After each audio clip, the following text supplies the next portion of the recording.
வணக்கம். நான் உங்கள் பிரியாளவன்.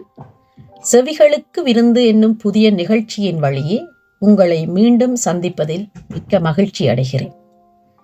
செவிகளுக்கு விருந்து என்னும் தலைப்பை வைத்தே நீங்கள் ஊகித்திருப்பீர்கள் இது எந்த வகையான நிகழ்ச்சியாக இருக்கக்கூடும் என. ஓம், நீங்கள் ஊகித்தது போலவே இது ஒரு கதை கூறும் நிகழ்ச்சி. அதாவது எமது தமிழ் எழுத்தாளர்கள் எழுதிய நாவல்களை மற்றும் சிறுகதைகளை வாசித்து காட்டுதல் மூலம் உங்களுக்கு செவிகளுக்கு விருந்து வைக்க நான் ஆசைப்படுகிறேன். அந்த வகையில் நான் எடுத்துக்கொண்ட முதல் நாவல் பிரபல எழுத்தாளர் சாண்டிலியன் எழுதிய ஜவனராணி ஆகும். நாவலை வாசிக்க முன்னர் யார் இந்த சாண்டிலியன் என்னும் அறிமுகத்தோடு இந்நிகழ்ச்சியை தொடங்குகிறேன். தமிழில் இருக்கும் பிரபல்யமான எழுத்தாளர்கள் பலரில் இவரும் ஒருவர். எழுத்தாளர் கல்கியைப் போலவே இவரும் மிகவும் பிரபல்யமானவர். அதாவது வரலாற்று நிகழ்ச்சிகளை அடிப்படையாக கொண்டு புதினங்களை அல்லது நாவல்களை எழுதிய எழுத்தாளர்களில் இவரும் ஒருவர் என்றே கூற முடியும்.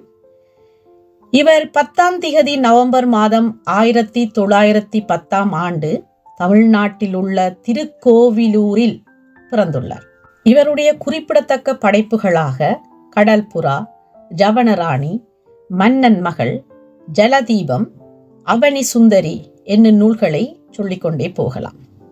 இவர் ஐயங்கார் அல்லது பாப்பனர் என அழைக்கப்படும் சமுதாயத்தை சார்ந்தவராக இருந்தாலும் இவருடைய எழுத்துக்கள் மணிப்பிரவாள நடையிலேயே அமைந்திருக்கின்றன. அதாவது தமிழ் சொற்களோடு அதிகமான வடமொழி சொற்களை சேர்த்து எழுதியதை மணிப்பிரவாள நடை என்று கூறப்படுகிறது. இன்று அந்நடை வழக்கத்திலிருந்து மாறிக்கொண்டிருந்தாலும் 50ஆம் ஆண்டு காலப்பகுதியில் இந்நடையை மிகவும் வரவேற்று இருந்த காரணத்தால் மணிப்பிரவாள நடையை எல்லோரும் விரும்பி எழுதியிருந்தார்கள். அதில் இவரும் ஒருவர். அத்தோடு வட எழுத்துக்கள் என அழைக்கப்படும் கிரந்த எழுத்துக்களை பயன்படுத்தி இவர் இந்நூலில் எழுதியுள்ளார் என்றும் கூறலாம். இந்த காலத்து சந்ததியினருக்கு இந்த வட எழுத்துக்கள், மணிப்பிரவாள நடை என்பனவற்றை வாசிப்பதில் தடங்களும் சிரமமும் ஏற்படும் என்ற காரணத்தாலேயே நான் இந்நூலை உங்களுக்கு வாசித்து காட்ட விரும்பியிருக்கிறேன். அது ஒரு காரணமாக இருந்தாலும் கதை வாசிப்பதை விட கதை கேட்கவே பலருக்கு விருப்பம் இருக்கிறது. அந்த வகையில்தான் நான் இந்நூலை உங்களுக்கு கதையாகவும் வாசித்தலாகவும் செய்து காட்ட விரும்புகிறேன். வரலாற்று நாவல்கள் அல்லாது சாண்டிலியன் அவர்கள் பல சிறுகதைகளையும் எழுதியுள்ளார். அப்படியாக அவர் எழுதிய முதல் சிறுகதை சாந்தசீலன் என்று அழைக்கப்படுகிறது. அத்தோடு சுதேசமித்திரன் என்னும் திங்கள் இதழில் சிறுகதை எழுத்தாளராகவும் இவர் பணியாற்றி இருக்கிறார்.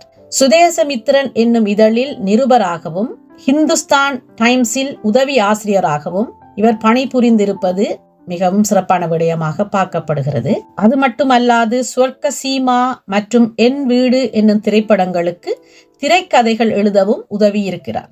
தனது திரைப்படத்துறை அனுபவங்களை சினிமா வளர்ந்த கதை என்ற பெயரில் எழுதி 1985 நூலாக வெளியிட்டுள்ளார். பர்த் ஆஃப் நியூஸ் பேப்பர் என்ற ஆவணப்படத்தையும் தயாரித்து வெளியிட்டுள்ளார் எழுத்தாளர் சாண்டிலியன்.